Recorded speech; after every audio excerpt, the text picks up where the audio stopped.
Have you ever walked away from a conversation feeling completely misunderstood? Or maybe you caught yourself wondering if the other person heard a single word you just said. Well, welcome to this explainer on the listening cure. Today, we're unpacking the surprisingly simple science behind how to truly connect, even in our most difficult, high-stakes conversations.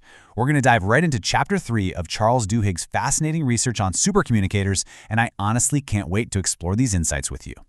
So, think about what we've all been taught about active listening. Usually it's a whole checklist, right? It involves maintaining forced eye contact, smiling intently, and constantly nodding our heads. And we do this because we're desperate to show we care, or maybe just because we want to be polite, even if our minds are literally wandering to our grocery list or our weekend plans.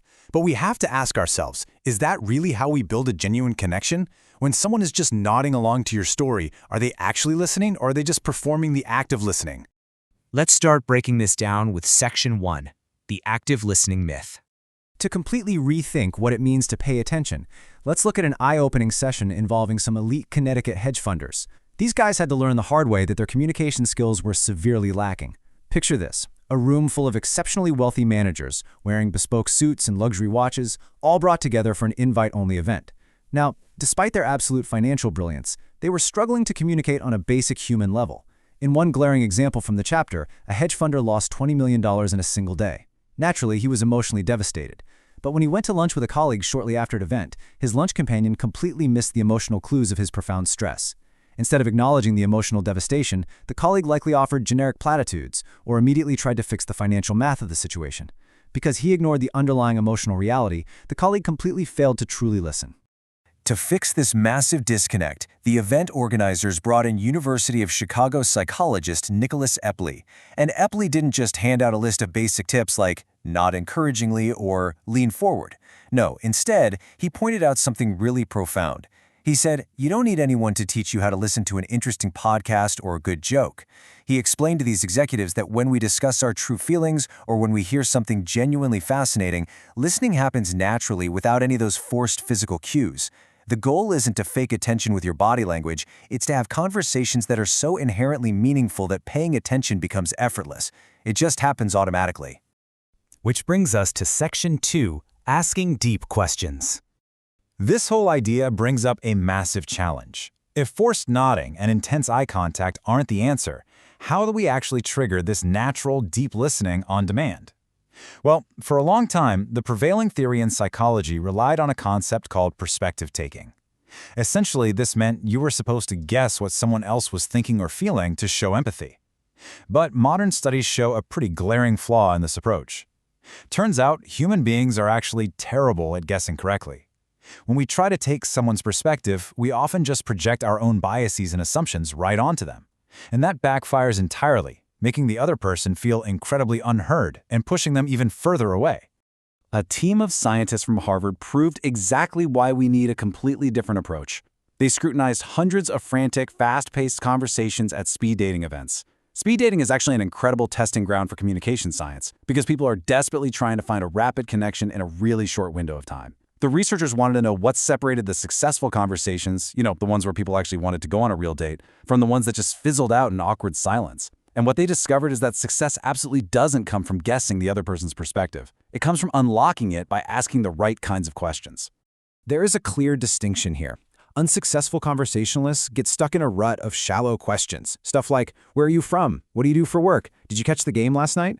Now, these questions might fill the silence, sure, but they don't reveal how a person actually feels or who they really are. Supercommunicators, on the other hand, skip the shallow end entirely. They use deep questions. By asking something like, what is the best part of working there? Or perhaps, what made you decide to move to this city in the first place? You draw out the other person's underlying needs, goals, beliefs, and emotions.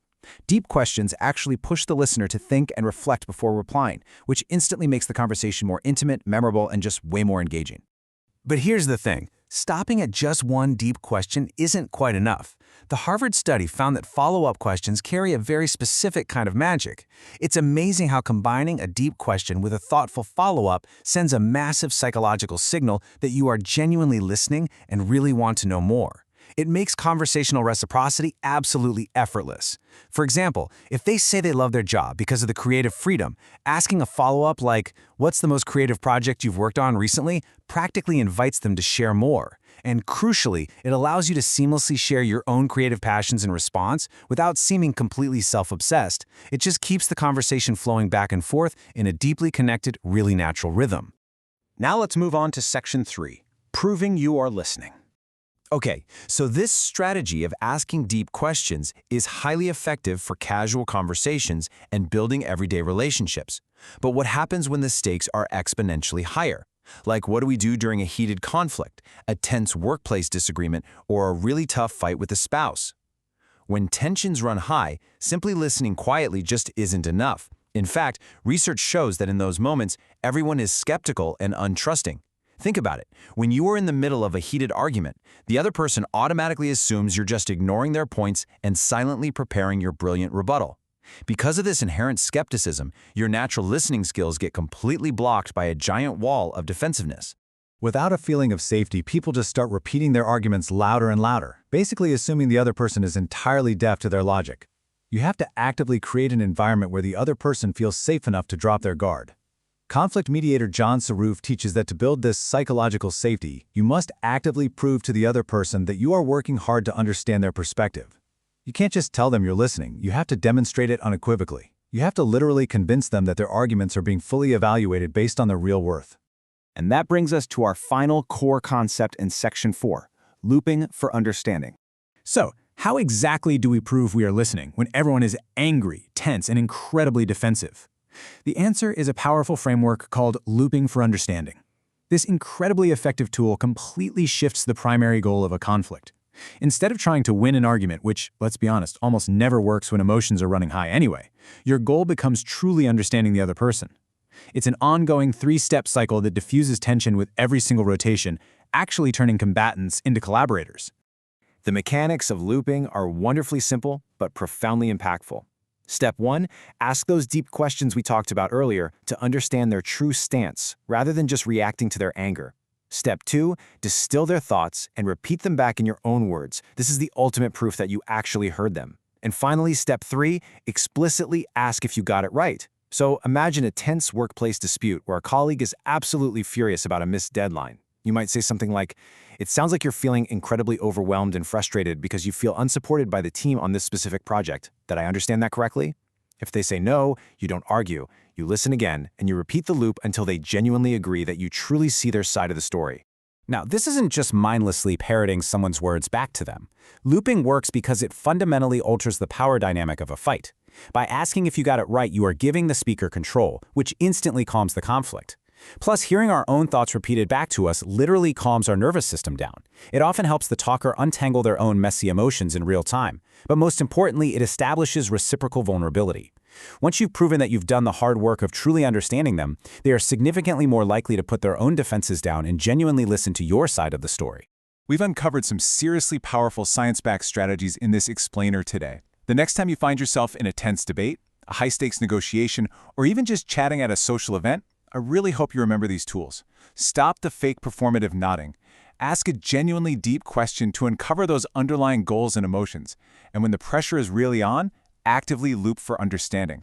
Because ultimately, the prize in any conversation isn't winning, it's unlocking a lasting connection. So the next time someone you care about is upset, ask yourself, are you just waiting for your turn to speak, or are you brave enough to loop for understanding? Thanks so much for joining me for this explainer, and I'll catch you next time.